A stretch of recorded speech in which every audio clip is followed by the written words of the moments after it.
अनुपमा अपनी मां का साथ छोड़ के, डिम्पी का हाथ पकड़ के समर ने दे दिया है अपनी ही बर्बादी को आमंत्रण। नमस्कार दोस्तों, स्वागत करती हूं आपका आपके अपने चैनल हंग्री स्पिरिट्स में। हंग्री स्पिरिट्स देख रहे सारे दर्शकों का मैं अंजू शर्मा दिल से स्वागत करती हूं।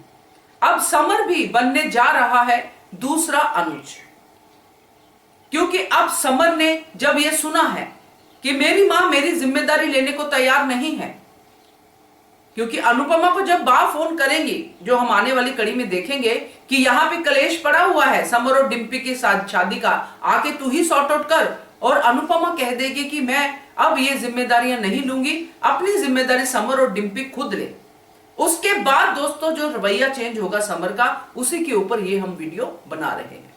चलिए चर्चा करते हैं। पहले वही निवेदन, जिन्होंने अभी तक चैनल को सब्सक्राइब नहीं किया है कर लीजिए, साथ में दोस्तों बेल आइकॉन दबाइएगा ताकि आपको हमारे वीडियोस के नोटिफिकेशन मिलते रहे। तो दोस्तों अनुज के बाद अगर किसी पे हमें ज्यादा भरोसा था वो था समर, कि समर अनुपमा का साथ कभी नहीं छोड़ेगा। मगर अगर डिम्पी इतना प्रेशराइज नहीं करती तो शायद समर संभलता। समर ने अपना सब कुछ छोड़ दिया, अपनी सोच छोड़ दी, अपना वो टच छोड़ दिया जो उसका मां के प्रति था, वो टच जिसमें वो बिना कहे अपनी मां की बातें समझ जाता था, बल्कि अपनी मां की बातों को अपने शब्द देता था। वो समर कैसे ये भूल गया कि मेरी मां अगर एकेडमी से ऐसे रोते हुए गई है तो खुशी से तो नहीं गई है। मगर डिम्पी का प्रेशर, जैसे कि मैंने कहा, तो ये जो डिम्पी के प्रेशर में समर ने अपनी मां का साथ छोड़ा है, और अब अनुपमा ने जो कहा है उसको भी गलत इंटरप्रेट करेगा समर, तो समर ने तो अपनी बर्बादी को इनविटेशन दिया ही दिया है दोस्तों। क्योंकि समर भी अभी उसी जोन में जाएगा जिसमें अनुज है, कि अनुपमा यानी मेरी मां ने मेरा इस घड़ी में साथ नहीं दिया, तभी तो वो वनराज वाले एक्शन करता हुआ हमें कमिंग अप में दिखाई दे रहा है कि अब मैं अपनी जिंदगी खुद लीड करूंगा, मैं ये घर ही छोड़ दूंगा जब मेरी कोई जिम्मेदारी लेने को तैयार नहीं है। जो बड़ी बड़ी बातें समर ने कही हैं, तो ये जो समर ने कहा है दोस्तों, ये बर्बादी की तरफ जाने वाली बातें ही हैं।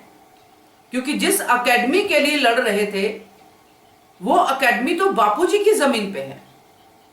अगर बापूजी जाग जाएं, जो कि सोए ही रहते हैं, सिर्फ बैठे रहते हैं या फिर रोने वाला मुंह बना के रहते हैं, जो समय पे एक्शन लेते ही नहीं है, बातें बड़ी बड़ी करते हैं मगर अप्लाई नहीं करते हैं,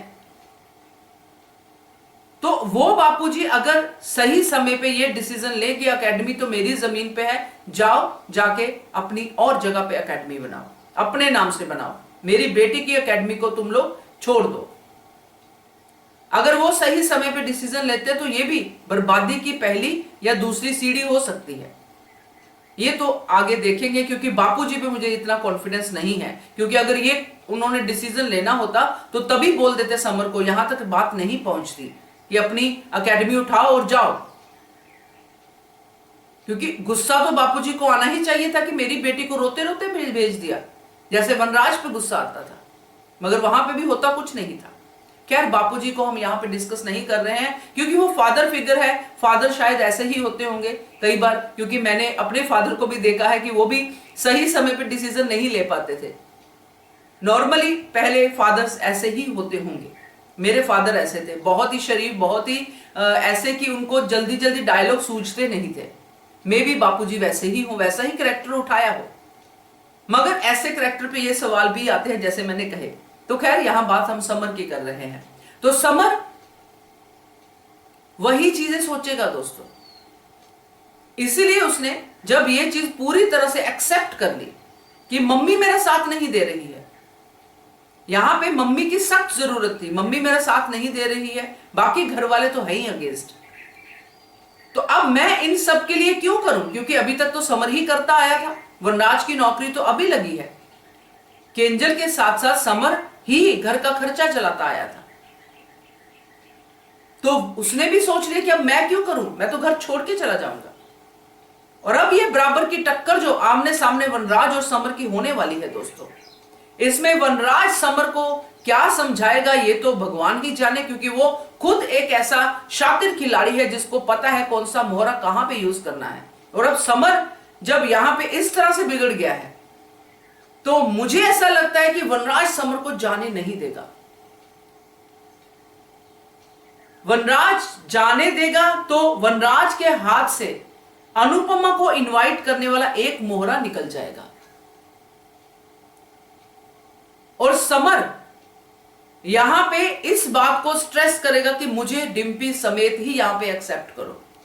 और डिम्पी का आना इस घर में समर की बर्बादी ही है दोस्तों, जो अभी के हिसाब से नजर आ रही है। अगर डिम्पी का करैक्टर फिर से फ्लक्चुएट होता है, फिर से डिम्पी कुछ अच्छा बनने की कोशिश करती है तो बात अलग है। मगर डिम्पी यहां पे जिस तरह से उसका ग्राफ बना है उस पहले डायलॉग से कि अनु मैडम ने भी तो इग्नोर किया था छोटी अनु को, यहां से ग्राफ बना था डिम्पी का जब अनुज और अनुपमा की लड़ाई हुई थी, तो वहीं से लग गया था कि डिम्पी क्या बोल रही है। और उस ग्राफ के बाद अब ये सामने आया है कि डिम्पी तो ये बोल रही है, भाई उसके मन में तो ये चल रहा है। वो तो सब पास्ट भूल चुकी है, अब प्रेजेंट में डिम्पी को लग रहा है कि मेरे से ज्यादा डिजर्विंग कोई है ही नहीं, मैं तो कितनी मेहनती हूं। और तब डिम्पी को लग रहा था कि मेरे से ज्यादा दुखी कोई नहीं है, मैं तो जिंदगी जीना ही नहीं चाहती। तो ये डिफरेंस है और ऐसे डिफरेंसेस होते हैं, ऐसा नहीं है कि नहीं होते हैं। मगर समर का डिफरेंस अब पता चलेगा। इमोशनली समर वैसा ही है जैसी अनुपमा है दोस्तों। सरफेस लेवल पे जो लोग आते हैं चले जाते हैं उनके हिसाब से चीजें बदलती हैं, मगर बेसिक नेचर उसकी अनुपमा जैसी है। इसलिए उसकी शादी हो भी जाए डिम्पी से, खुश रह भी ले, मगर हार्ट में वो खुश नहीं रहेगा, क्योंकि उसने अपनी उस मां का दिल दुखाया है जिसके हमेशा उसने आंसू पहुंचे, बचपन से लेके जवानी तक। अपनी मां का बेटा ही कहलाता था समर, तो अब वो मां का बेटा मां से ही नाराज है, जबकि मां को नाराज होना चाहिए। तो अब ये नाराजगी समर की बर्बादी की ही तरफ जाती है दोस्तों।